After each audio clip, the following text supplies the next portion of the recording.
Welcome. I'm Free, space designer of Feel Free Club, and today I am reading Love People, Use Things by the Minimalists, Joshua Fields Millburn, and Ryan Nicodemus. Chapter 1, which they call Relationship 1, Stuff.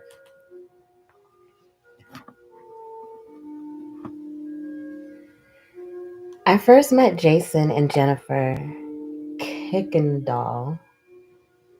I first met Jason and Jennifer Kirkendall in the post-show hug line at one of the Minimalist live events. They told me that when they married at age 24, they were both filled with hope for the future. Before they knew it, they were living the American dream. 4 kids, 2 dogs, a cat, and a home just outside Minneapolis. Jason worked for a large insurance company. Jennifer was a stay at home mom. In time, however, their dream slowly devolved into a nightmare. The house that once was their dream home no longer fit their ever expanding lifestyle, so they found a bigger home in a distant suburb, taking on the burden of a larger 30-year mortgage and a longer commute. The expansion didn't stop with their home. To keep up appearances, they bought new cars every few years and outfitted their walk in closets with designer clothes. To alleviate their anxiety, they shopped at the Mall of America on weekends. They ate too much junk food, watched too much junk TV, and distracted themselves with too much junk on the internet, exchanging a meaningful life for ephemera. And yet, too much wasn't enough. Before they were 35, Jason and Jennifer were drowning in problems. Most serious were their money troubles. Even with overtime pay, Jason's 50-hour work weeks no longer kept them afloat. So Jennifer sought a part time job to help keep the bill collectors at bay. Credit cards, car payments, college loans, private school tuition, house payments. But the money problems were only the top layer, covering a labyrinth of deeper issues. Their sex life was non existent. Their careers were unfulfilling. They hid purchases from one another. They lied to each other about their spending. They ignored their creative desires. They took each other for granted. They grew petty and resentful. They were ashamed of who they'd become. A decade after their nuptials, they were anxious, overwhelmed, and stressed because they'd lost sight of their ideal vision. They'd squandered their most precious resources, time, energy, and attention on fruitless miscellanea. The exuberant, hopeful 24-year-olds who'd exchanged vows were so far in the rear view, they were completely out of view. Well, the only way to mask their discontent was to hop back on the hedonic treadmill, spending money they didn't have to buy things they didn't need to impress people they didn't like. They worshipped at the altar of consumerism, and stuff had become their new god. Then, on Christmas morning in 2016, they discovered a fresh perspective. With the carpet under their Christmas tree bare from the morning's unwrappings, Jennifer switched on Netflix like she had hundreds of times before and stumbled across a movie called Minimalism, a documentary about the important things. Throughout the Davella directed film about Ryan's and my journey, she found herself contrasting the simple lives on the screen with the heaps of wrapping paper, empty boxes, and untouched gifts strewn across her living room floor. Not even 4 hours had gone by, and her kids were already bored by half their new toys. And the obligatory gift Jason had purchased for her with their credit card was back in the box, already tucked away in their closet, uninteresting and unused, like most of the things they owned. Jennifer thought back to her college days. Her life was so simple then. When did everything get so complex? The Latin word of the word complex is complete, which means to interweave two or more things together. Jason and Jennifer had interwoven so many unnecessary possessions, distractions, and obligations into their daily lives that they were no longer able to distinguish the junk from the essentials. The opposite of complexity is simplicity. The word simple shares a Latin root with the word simplex. Simplex, which means having only one part. So when we talk about simplifying, what we're really talking about is an uncomplecting our lives, removing that which is no longer serving the complex structures we created, because anything that's too complex gets tangled. Jennifer knew that if they were going to be happy again, if their family was going to reconnect with what was important, a change was critical. They needed to simplify, but she was unsure where to start. So she turned to the online world. The internet exposed Jennifer to a plethora of people who had simplified their lives with minimalism. Colin Wright, a 20 something entrepreneur from Missouri, left behind his 100-hour work weeks to travel the globe with only 52 items in his backpack. Courtney Carver, a wife and mother to a teenage daughter in Salt Lake City, jetsoned 80% of her material possessions and was able to fully focus on treating her multiple sclerosis. Joshua and Kim Becker, parents in the suburbs of Phoenix, had to let go of most of their excess and founded a nonprofit that builds orphanages on the US Mexico border. Leo Babauta, a husband and father of six in Guam, quit smoking, lost 80 pounds, moved his family to California, and finally pursued his dream of being a full time writer. Jennifer found dozens of inspiring stories like these scattered across the web.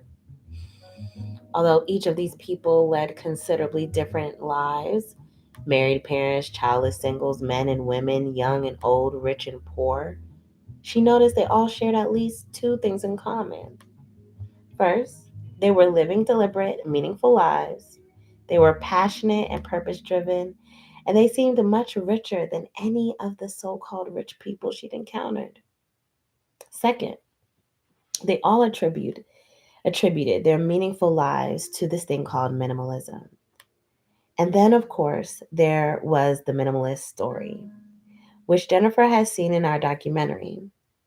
At the time, Ryan and I were two seemingly normal 35-year-olds like Jason and Jennifer from the Midwest, ditto, who had achieved the American dream, double ditto, and then walked away from their overindulgent lifestyles to pursue a more meaningful life. After falling down the rabbit hole, Jennifer was excited to clear the clutter. Jason, on the other hand, was skeptical, but the evidence was overwhelming. And deep down, he knew they had to do something to get back on track. Fueled by excitement and fear of letting go, they rented a dumpster and placed it next to their overstuffed house. During the New Year's weekend, they began chucking everything they hadn't used in the last year: clothes, cosmetics, toys, books, DVDs, CDs, electronics, utensils, plates, cups, mugs, pet accessories, tools, furniture, exercise equipment, even a ping pong table. Anything that wasn't bolted down was subject to dismissal. They let go aggressively. Within a week, their house felt different. The physical mess was dissipating. The visual clutter was reduced. The echo in their home was new. Was that the sound of simplicity?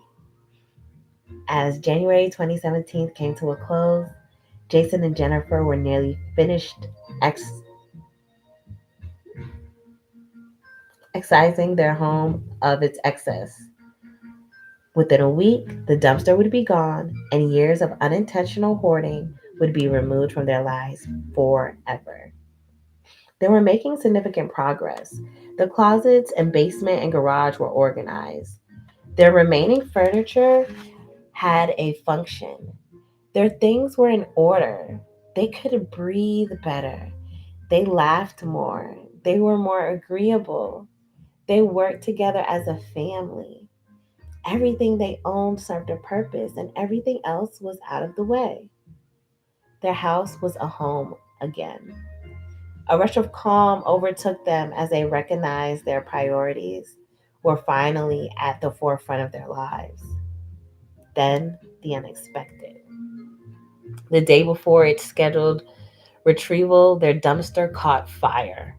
No one knows exactly how it happened, but while Jason and Jennifer were at work that Tuesday, something ignited the contents of the now overflowing dumpster. And by the time they returned from work, their house had burned to the ground, including everything they wanted to keep. Fortunately, their kids had been at school during the conflagration, and all three pets had escaped through the doggy door at the back of the house. But everything else was gone. Everything. Everything. With tears in their eyes, Jason and Jennifer held their children and stared blankly at the smoldering rubble. How could this happen? After years of hard work, achieving, and accumulation, they had nothing to show for it.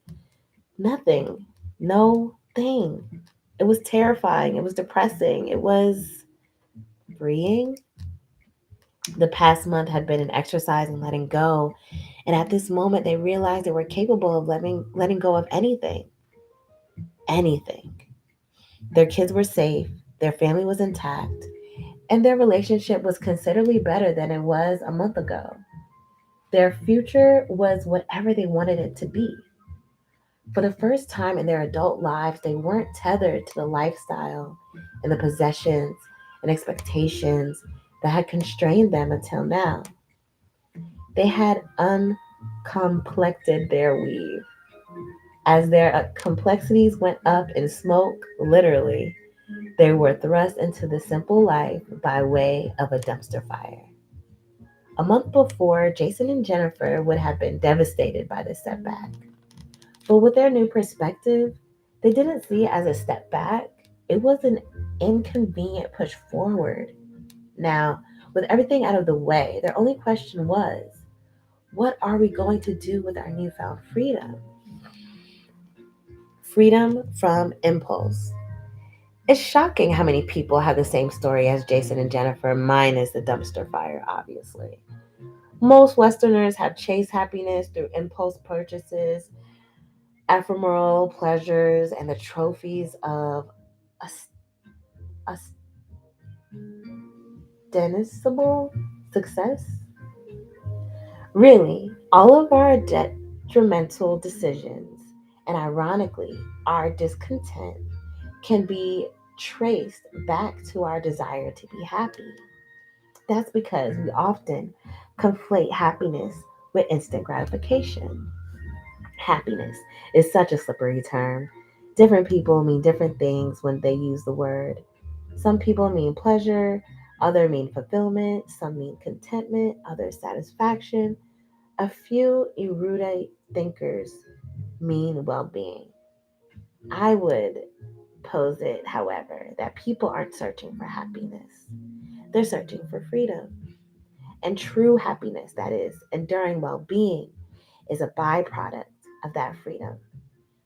Freedom, the word itself conjures myriad images: a flag popping crisply in the wind, a war hero returning home, an eagle soaring high above a canyon. But real freedom moves beyond the imaginary and involves something more abstract. When you think about freedom, you often think of doing whatever you want, whenever you want, whatever, whenever. Dig deeper, however, and you quickly realize that's not freedom. It's self inflicted tyranny. Left to her own devices, my 6-year old daughter Ella would happily do whatever she wants. Throw her toys across the room, binge watch YouTube videos, gorge on chocolate cake, refuse to brush her teeth, play in traffic. These decisions feel good in the moment. But as our poor decisions compound, we reap the rotting fruits of our indiscretions. In time, thoughtless decisions lead to thoughtless habits that damage our relationships until eventually we've distanced ourselves from the very thing we sought freedom. We occasionally deploy euphemisms to describe our lack of freedom: tethered, chained, anchored, trapped, stuck. What we mean, though, is that we've lost control and we no longer possess the discipline necessary to walk away from that which holds us back. We're tethered to the past, chained to a career, anchored by a relationship, trapped by debt, stuck in this two-bit town. Worse, some possessions and achievements actually ape the form of freedom: the glimmering sports car, the mammoth suburban house, the corner office promotions, although they often accomplish the obverse of freedom, faux freedom. The average American stands on their manicured lawn, imprisoned by their picket fence of their American dream. This is, of course, a little dramatic, but it illustrates an important point. Real freedom stands beyond the accoutrements and decor of faux freedom. And to get there, we must travel outside the deceptively beautiful fences we've constructed. You see, real freedom involves much more than material possessions and wealth and traditional success. Real freedom can't be tracked on a spreadsheet, it is an abstraction. But unlike distance and time, we don't have units of measurement for freedom. That's why it's so difficult to grasp. So we settle instead for what can be counted: dollars, trinkets, the social media clout, all of which lack the meaning and rigor and payoff of real freedom. And the more we pursue faux freedom, the further we travel from actual freedom. And when this happens, we feel tethered, we feel threatened by the freedom of others. So we protect our hoard. We question anyone who approaches life differently. And we cling tightly to the status quo because we're scared that someone else's non traditional lifestyle is an affront to our own. If that person is free, then we are not. But we forget that freedom is not a zero sum game. The rising tide of freedom, real freedom, lifts all boats, large or small, while faux freedom only beaches them.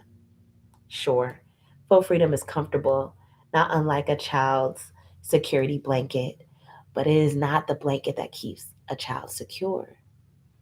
Security resides in our ability to move on, to walk away from what's holding us back, and to walk toward that which is worthwhile.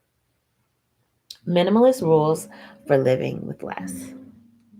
Rules can be arbitrary, restrictive, stodgy, and they often get in the way of meaningful change. Sometimes, however, a few loosely held rules can keep us on track, but only if we possess a deep understanding of the problems we want to address. Whenever we attempt to simplify, we often get stuck before we even get started. When faced with a hoard of possessions, some useful, others not, it is difficult to determine what adds value and that and what doesn't, which makes letting go extremely difficult. I wish I could hand you a list of the 100 items you're supposed to own, but minimalism doesn't work like that. What brings value to my life could very well clutter yours. Further, the things that once added value may not continue to add value. So we must constantly question not only the things we acquire, but the things we hold on to. Because minimalism is not an antidote to desire, and because, like most people, Ryan and I still act on impulse, we've created a collection of minimalist rules for living with less, which we use to resist the tug of consumerism and get organized. You'll find these rules: the just in case rule, the seasonality rule, the more than a dozen others sprinkled throughout the pages of this book. Just look for the gray boxes like the one on the next page. It's worth noting that these rules aren't really rules in the traditional sense, meaning they are not prescriptive or dogmatic, nor are they one size fits all, because what works for Ryan or me may not work for you. These are our recipe for simple living, and like any recipe, you may need to adjust for taste. If the 30-30 rule is too strict, or the 20-20 rule is too inflexible, or the 90-90 rule is too restrictive, then consider your own parameters based on your desired outcome and current comfort level.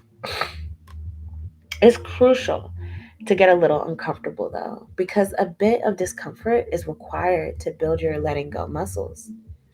As time goes by and your muscles grow, you can continue to adjust the rules to challenge you.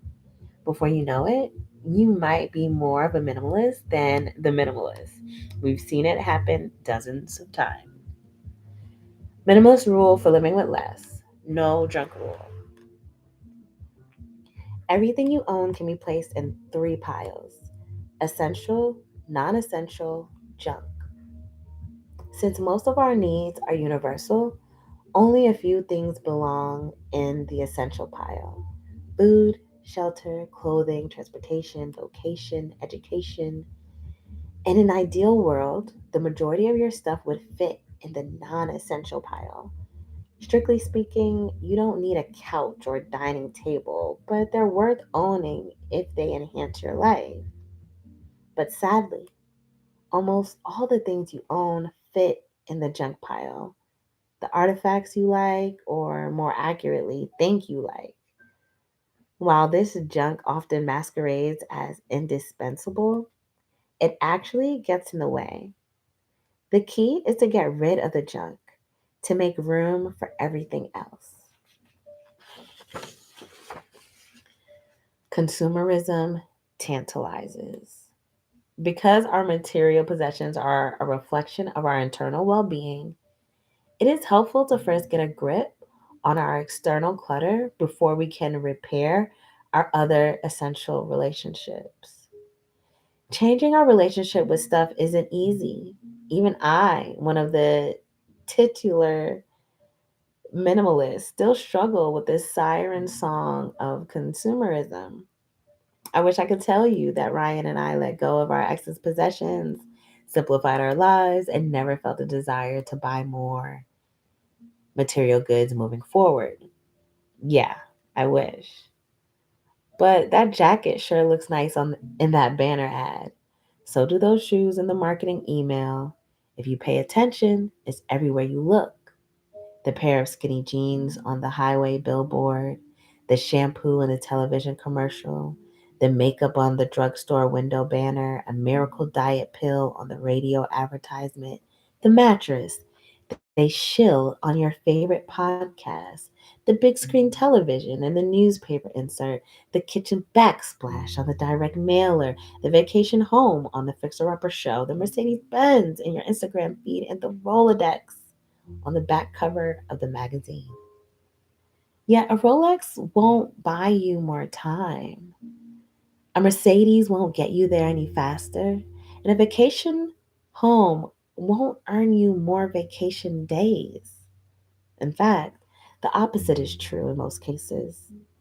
We are attempting to purchase that which is priceless: time.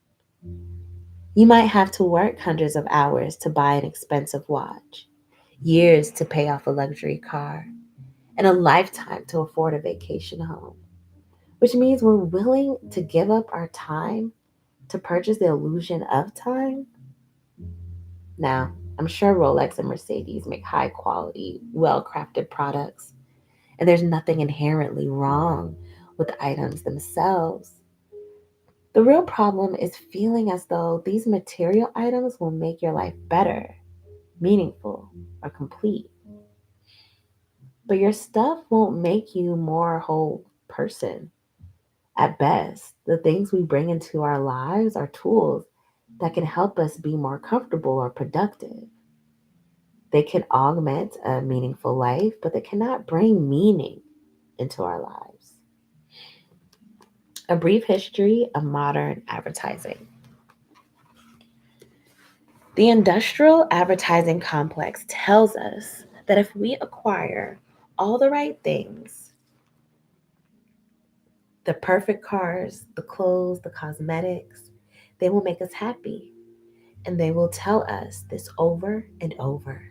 According to Forbes, Americans are exposed to around 4,000 to 10,000 advertisements each day. As it happens, I was just hit with a few dozen ads while researching that stat. That's not to say that all advertising is innately evil, because not all advertisements are created equal. They run the gamut from informative to downright destructive. In Latin, advertir means to turn toward. And that's the exact aim of today's ad agencies. They pay heaps of money to turn your eyes towards their products and services. And if the demand for a product isn't as high as the supply, no problem. Advertising can create a false demand if the budget is high enough. In recent years, worldwide spending on advertising has topped $500 billion a year. Even writing the full number, 500 trillion, commas and all, doesn't come close to truly understanding its depth. But that's not so bad, is it? After all, it's just money being spent on informing people about useful stuff, right? Sort of. Before the 20th century, advertising largely connected the producers of goods with consumers who genuinely needed those goods. But then, as Stuart Ewen describes in his book, Captains of Consciousness, advertising increased dramatically in the United States as industrialization expanded in the supply of manufactured products.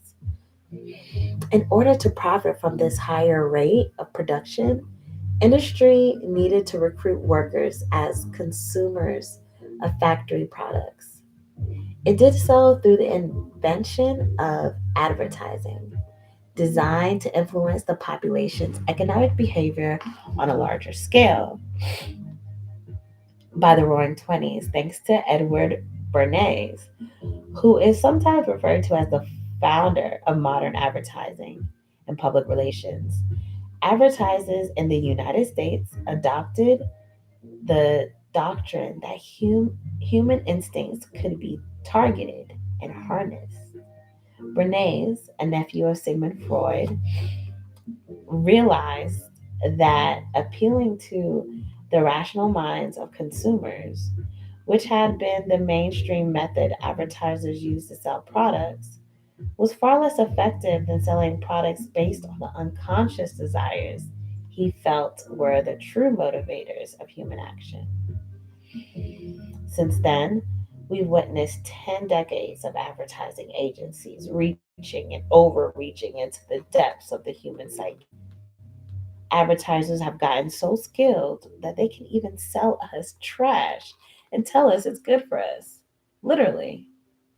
Just look at the ubiquity of junk food, curing problems that don't exist. Fast forward to the present day. One of the most obvious examples of advertisers' rapturous overreach in recent years is the drug sildenafil, which was created as a treatment for hypertension. When clinical trials revealed the drug wasn't effective, that should have been the end of its life cycle. But then advertisers stepped in. After discovering several male test subjects experienced prolonged erections during clinical trials, the makers of sildenafil had a solution that desperately needed a problem. So they hired an ad agency and coined the term erectile dysfunction. And Viagra was born. This campaign took a relatively flaccid problem and created a raging 3 billion per year market for a blue pill. Of course, Viagra is a rather anodyne example. There are many pharmaceuticals whose side effects are so expansive that their commercials are forced to use gratuitous, gratuitous green pastures, yearbook smiles, and hand holding actors to conceal the terror of rectal bleeding, amnesia, and suicidal ideation. In a sane world, the marketing of potential harmful prescription drugs might be considered a criminal act. In fact, it's illegal in every country in the world except the United States and New Zealand to advertise drugs to consumers. But we let the almighty dollar get in the way. In 1976, Henry Gadsden, then CEO of American Co., told Fortune magazine that he'd rather sell drugs to healthy people because they had the most money. We've been sold new cures ever since. Please don't mistake this for an anti boner pill diatribe. According to research, Viagra seems to be a relatively benign drug. Thereby, there's little wrong with the pill itself. It's the paid advertisements that are troublesome. Many ad agencies employ writers, demographers, statisticians, analysts, and even psychologists in an effort to divorce us from the money in our checking accounts. With the help of a fine tuned agency, even the disclaimer is part of the sales pitch. Consult your doctor if your erection lasts longer than 4 hours. I don't know about you, but I'd rather consult my significant other. Viagra isn't the only product pushed beyond its initial conception. Did you know that Listerine was previously used as a floor cleaner? Coca Cola was invented as an alternative to morphine, and the graham cracker was created to prevent young boys from masturbating. Minimalist rule for living with less, just in case rule. Are you holding on to anything just in case you might need it someday? You don't need to. Enter the just in case rule, aka the 2020 rule. Here's how it works: any just in case item you get rid of that you truly need later, you can replace for less than $20 in less than 20 minutes from your current location. At first, this sounds like a rule of privilege. Who can afford to spend $20 every time they replace something? Wouldn't that cost thousands of dollars every year? Actually, no. It turns out that you rarely have to replace the items you've donated because most of them are useless. Selling scarcity.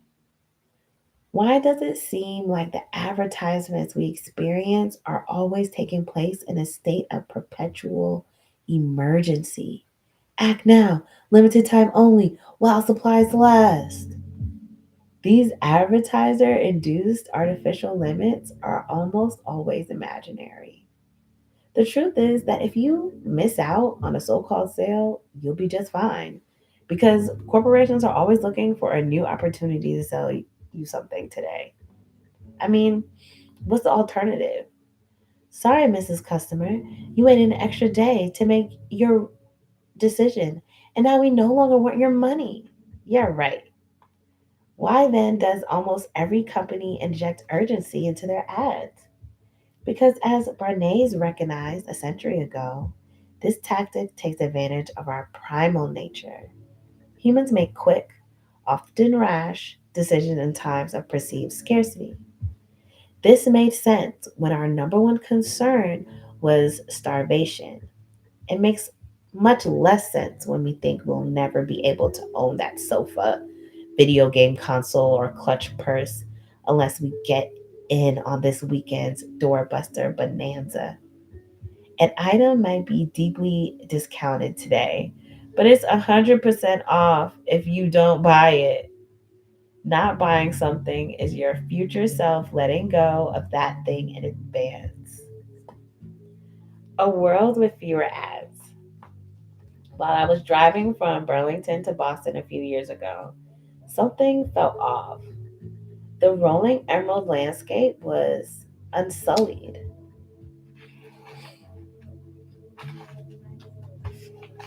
not unlike a tranquil screensaver.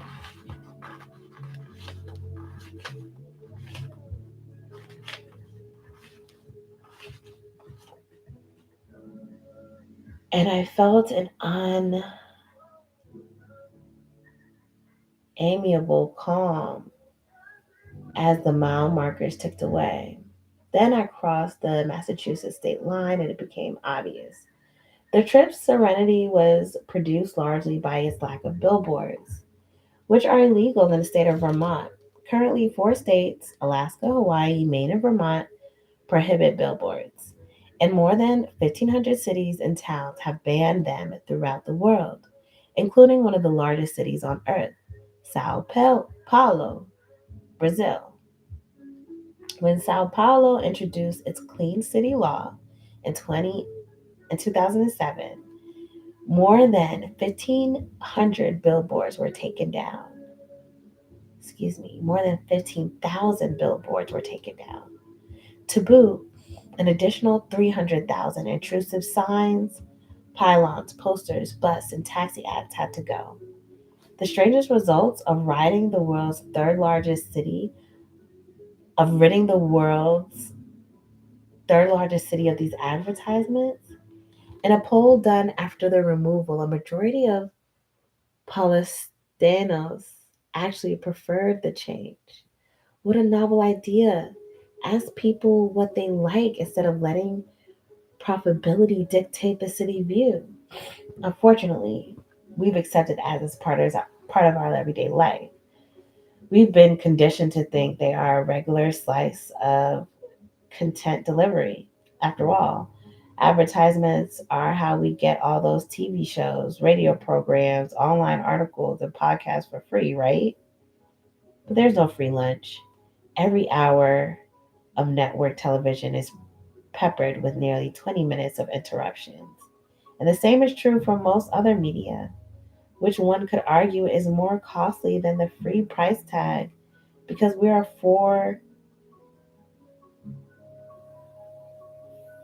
forswearing our two precious resources, our time and attention, to receive the product.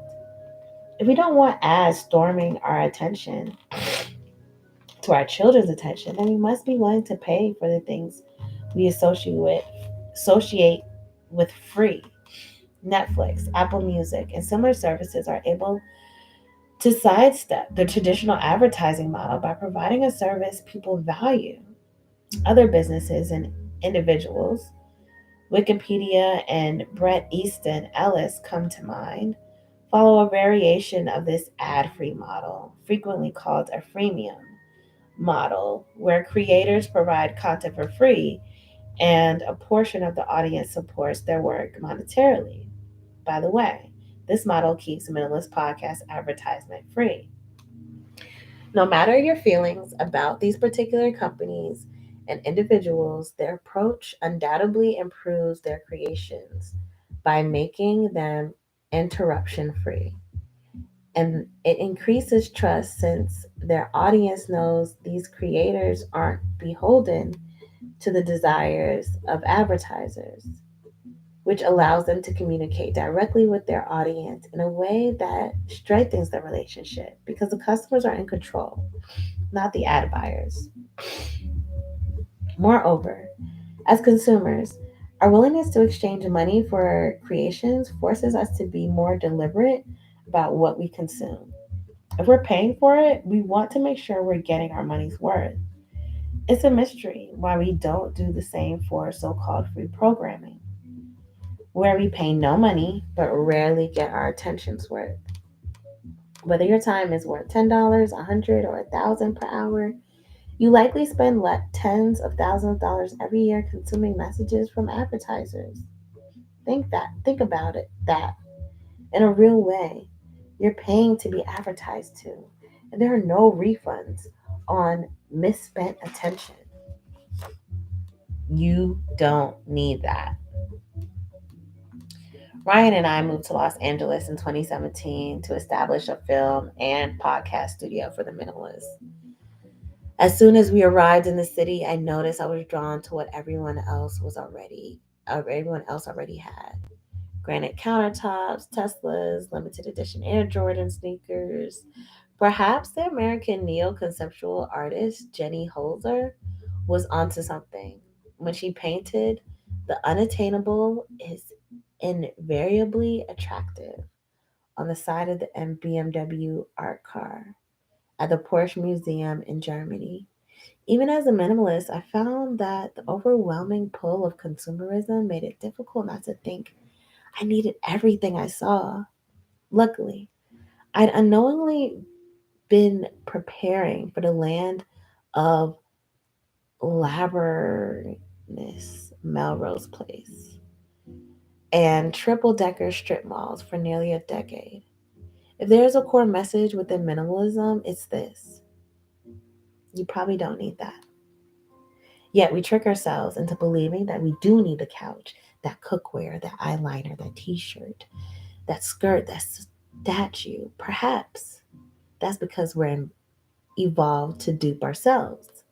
The prime directive of the mind is to deceive itself, claims the analytic philosopher Bernardo Kastrup, author of More Than Allegory. Our reality is created by an extraordinary subtle process of self deception. When you extend Kastrup's claim to the material world, it instantly seems obvious. If the average household contains hundreds of thousands of items, most of which get in the way and don't increase our tranquility, then why do we hold on to all that junk? The answer is simple: because of the stories we tell ourselves. What disempowering stories do you tell yourself about stuff? What new empowering stories could you create to change the narrative? I often hear members of that media say that the American dream is more out of reach than ever, but that's not true. In terms of access, it's easier than ever to reach the American dream. The problem is we're reaching for things that increase our discontentment. Once upon a time, the American dream was modest. If you worked hard at your modest job, you could afford to build a modest house on a modest piece of land and live a modest life. You would have enough. Today, however, we want it all. We want it now. A bigger house and a bigger car and a bigger life, shopping sprees and lavish dinners and Instagram worthy moments because we're addicted to the dopamine rush of each new purchase. It's never enough to simply have enough. How much is enough? Without asking this question, we blindly pursue excess. We drink from the fire hose of consumption, acquire, consume, indulge more, more, more. How much is enough? Without an answer, we don't know how to proceed because we don't know when to stop. Mindless desire takes us by the hand. Naturally, enough is different for each of us. Enough changes as our needs and circumstances change.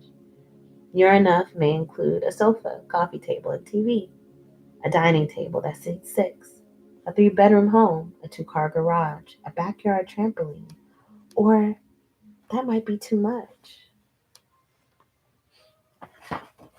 Enough changes over time. Yesterday's enough may be too much today. How much is enough? Less than enough is depriving. More than enough is indulging. Enough is the sweet spot in the middle, the place where intentionality intersects with contentment, where lust doesn't get in the way of creating something meaningful. Sure, you could pursue more, but could is not a reason to do anything. Enough is enough when you decide it's enough. Six questions to ask before buying. Every time you part with $1, you part with a tiny piece of your freedom. If you earn $20 an hour, then that $4 cup of coffee just cost you 12 minutes. That $800 iPad cost you a week. And that $40,000 new car cost you an entire year of freedom. At the end of your life, do you think you'd rather have an automobile or one more year? That's not to say we must eschew, eschew coffee or electronics or cars. I personally own all three. The issue is that we don't question the things we bring into our lives. And if we're not willing to question everything, we'll fall for anything. Before you commit to a new purchase, before bringing yet another possession into your life, it's worth asking yourself the following six questions in anticipation of the cash register consuming your hard earned money. One, who am I buying this for? The things we own don't tell the world who we are, but sadly, they often communicate who we want to be. When this happens, we mistakenly let our possessions shape our identity. We showcase our favorite brands in a futile effort to signify our individuality. See this shiny new thing? This is who I am. Our logos make us feel unique, just like everybody else. The brands themselves aren't the problem though. We all need some stuff. So we rely on companies to create the things we need. The problem arises when we feel external pressure to acquire, as if new trinkets were a shortcut to a more complete life.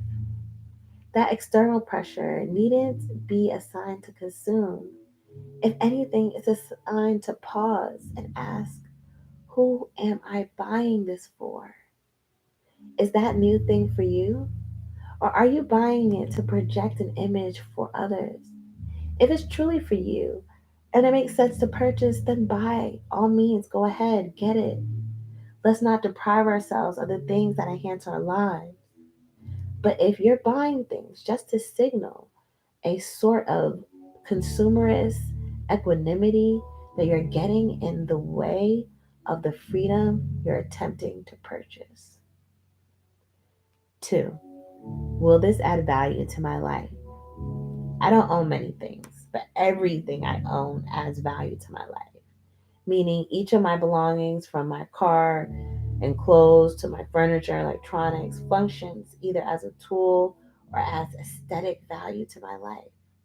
In other words, does it serve a function or increase my well being in a meaningful way? If not, it's not worth buying. Three, can I afford it? If you have to charge a new purchase to a credit card, you can't afford it. If you have to finance it, you can't afford it. And if you're in debt, you can't afford it. Just because you can buy something today doesn't mean that you can't actually afford it. If you can't, it's better left on the shelf. But a what about buying a house or going to college? Surely those are exceptions, right? Well, they might be a different debts and they're better than, say, credit card debt. They're still debt. It's been said for thousands of years that the borrower is slave to the lender. And so it makes sense to pay off any debt as quickly as possible. I know this point of view isn't normal, but normal is what thrust us into our current 14 trillion dollar mess. We'll address many misconceptions about debt in the relationship with money chapter. 4. Is this the best use of my money? Is this the best use of this money? In other words, how else can you use this money? What are the alternatives? The songwriter Andy Davis sings a line in the song Good Life that succinctly captures our culture's misappropriation of finances. We struggle to pay rent because jeans are expensive. Sure, you might be able to afford those pricey jeans, but would the money serve you better elsewhere? Say in retirement, savings account, or a family vacation, or rent. If so, why not avoid the purchase and allocate the dollars to the most effective place? 5. What's the actual cost? As we discussed in the introduction, the true cost of a thing goes well beyond its price tag.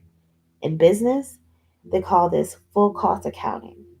But let's call it what it really is. There are the actual cost of owning all things we think we need. When it comes to the items we own, we must consider the storage costs, maintenance costs, the psychological costs. When we add it all up, we're able to understand the true cost. And we often realize we can't afford it, even if we can afford the upfront costs. 6. Would the best version of me buy this? A few years ago, my friend Leslie stood in her local grocery checkout line, fumbling with her wallet zipper, preparing to make an impulse purchase. But then, suspended in the queue, she was given time to question the thing in her hand. She pondered the item carefully and asked herself a question. What would Joshua do? That is, if I were in her shoes, would I make this purchase? No, she thought, and promptly returned the item to the shelf.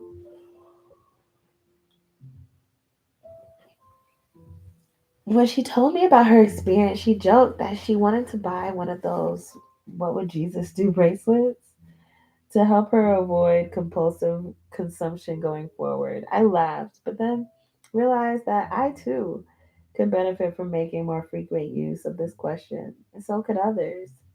To be clear, I don't want you to walk around asking yourself, what would Joshua do? Please don't. Rather, it's a rhetorical question. What would the best version of you do in this situation? If he or she wouldn't buy it, then you know what to do. Pausing to consider each new purchase with these three questions seems like a hassle at first. But in time, it's a habit that will reward you and your family with less clutter around the house and more money to spend on what's important. After all, the easiest way to declutter your stuff is to avoid bringing it home in the first place.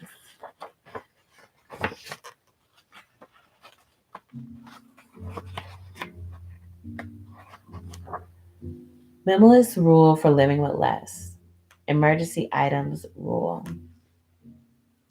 There are a handful of just in case items. It's best to keep emergency items. This category might include a first aid kit, jumper cables, and a few gallons of water. If you live in a cold climate, tire chains, road flares, an emergency blanket could be on your list. While you hope you'll never need them, a basic level of emergency preparation can give you peace of mind. Be careful though, it's easy to justify just about anything. But remember, most emergencies aren't. Because besides, no matter how much we prep, we can't prepare for everything. Unpacking a new life.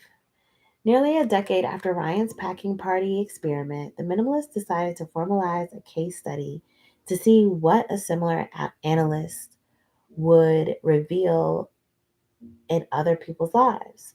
After touring for 10 years, speaking about minimalism and talking to thousands of people in hundreds of cities, we've collected countless stories of letting go.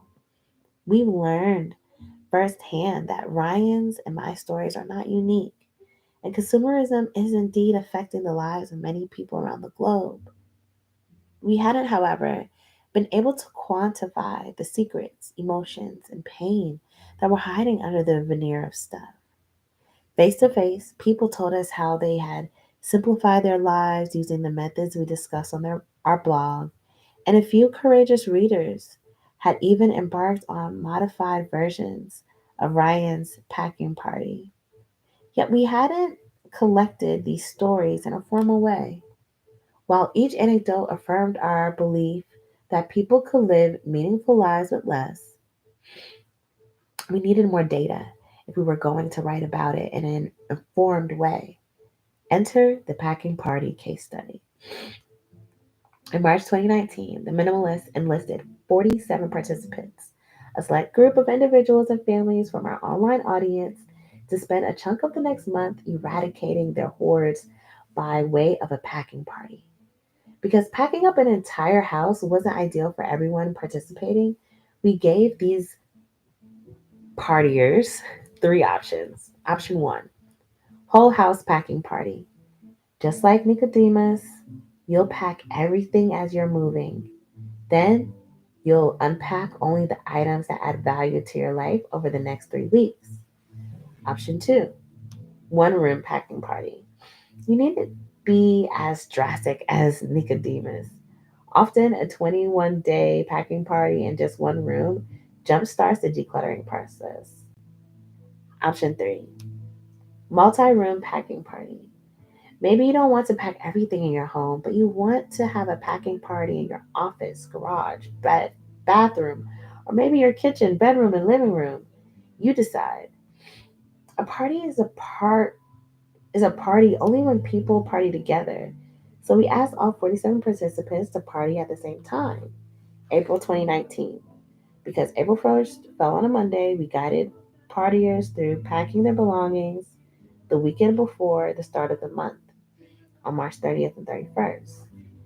Everyone procured enough used cardboard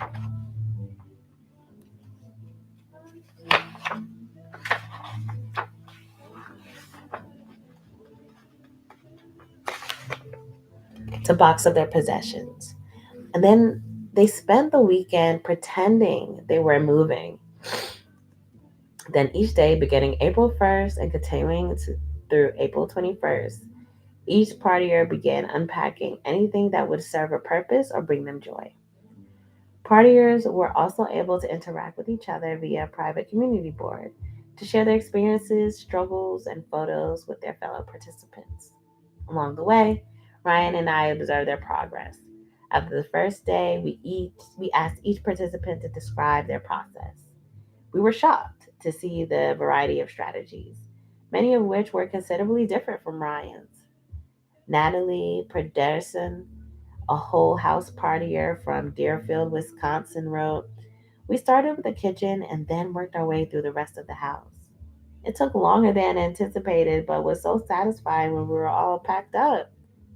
Abigail Dawson, a multi room partier from Fairfax, Virginia, said, "I share a 1 bedroom apartment with my husband, who is not a minimalist, and together we packed up everything in our kitchen and the bedroom, except his clothes."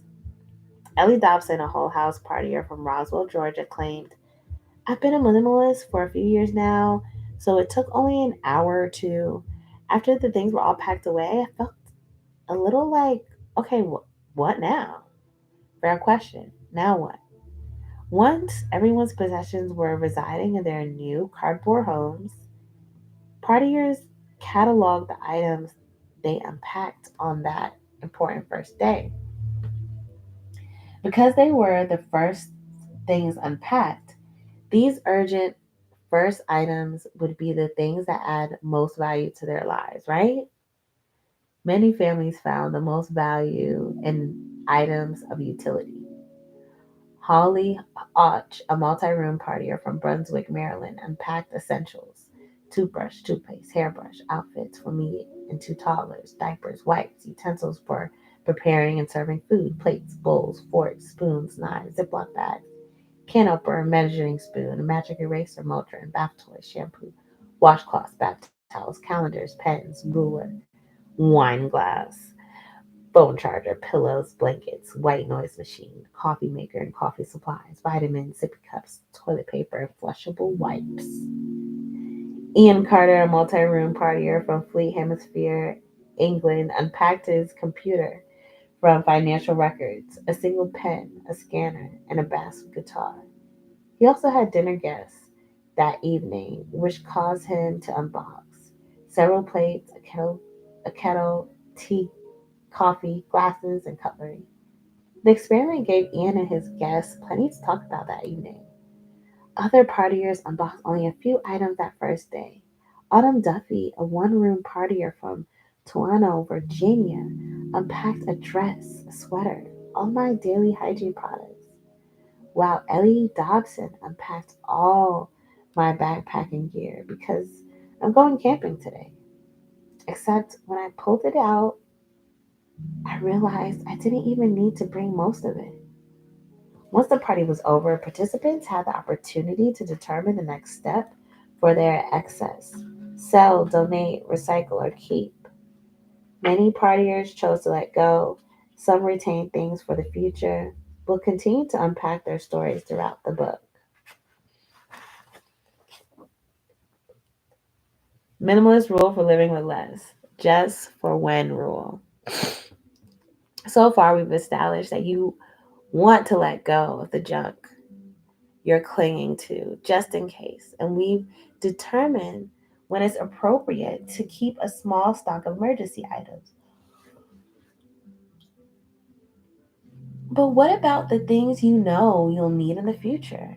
We call these just for when items, and they're totally fine within reason. These are usually consumables, and although they seem similar, they are different from those sneaky just in case items because you're certain you'll use them. Nobody purchases their toilet paper one square at a time, their soap one droplet at a time, their toothpaste one nurdle at a time. You buy a small supply of each just for when you need it. The key is the key to letting go then is to be honest about the trinkets you're saving just in case you might need them, and the goods you acquired just for when you will need them. Coda stuff. Howdy, Ryan Nicodemus here.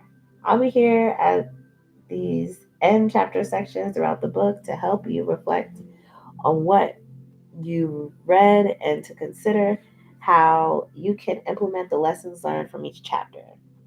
To get the most out of each of these sections, consider two things. One, purchase a companion notebook for the exercises in these sections, as well as for notes and reflections. Date your entries as you go so you can periodically review your progress.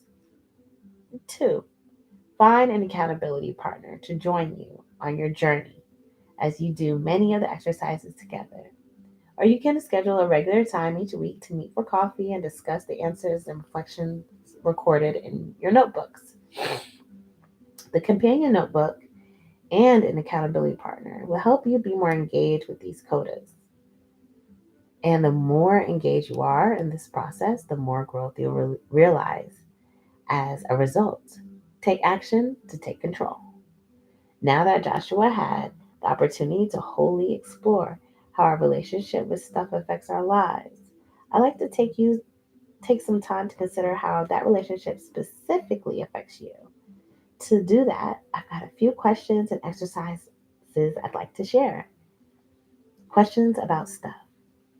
First, answer the following questions. Be honest, be considerate, be rigorous. Your future self will appreciate your hard work, contemplation, and candor. How much is enough for you and your household? One, how much is enough for you and your household? Be specific about the amount of bedrooms, television, coats in the closet. Think closely about the things that actually add value to your life. Two, what are you afraid to let go? Why? Three, what is your freedom worth? What are you willing to give up to be free? Four, what is the real cost beyond the financial cost of holding on to your possessions? Stress, anxiety, discontent. Five, how will shedding the excess make room for a more meaningful, enjoyable life? Be specific. The clearer your vision, the more leverage you'll have while decluttering. The do's of stuff. Next, what did you learn about your relationship with your material possessions in this chapter? What will stick? What lessons will encourage you to let go of the excess and live more deliberately? Here are 5 immediate actions you can take today. Understand your benefits.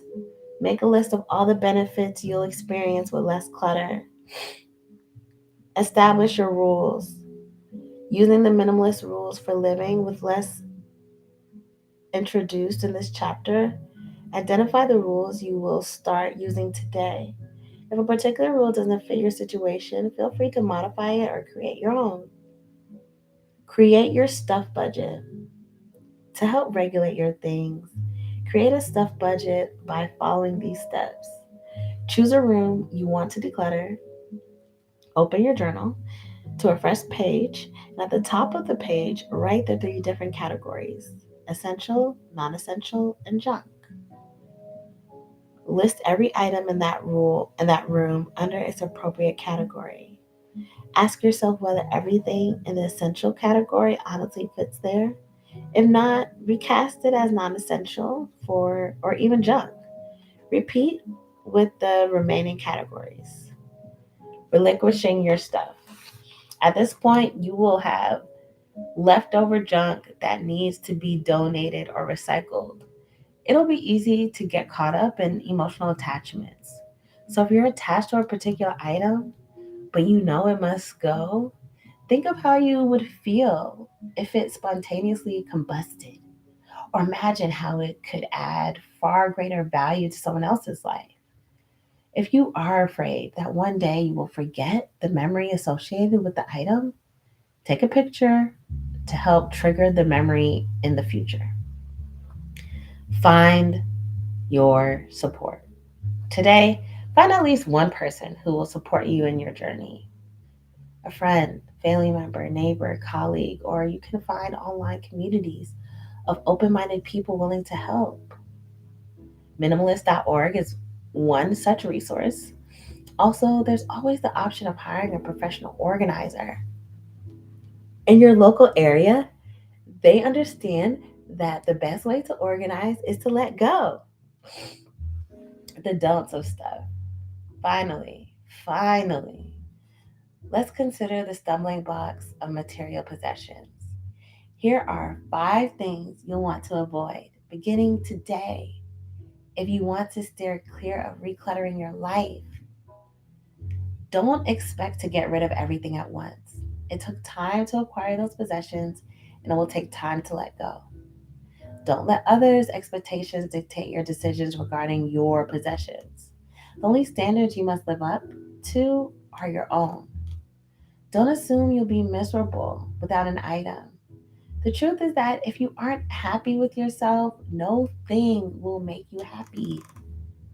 Don't hold on to possessions just in case you might need them someday in some non existent future. Don't just organize your things, minimize them. Organizing often turns into well organized hoarding.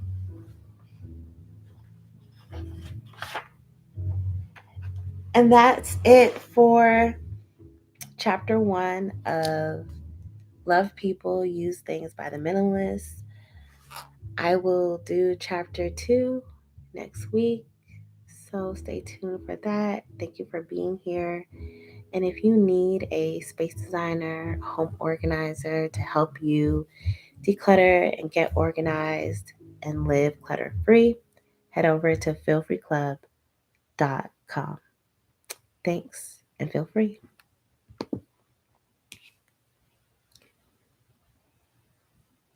I know that. Thank you. That's what I want.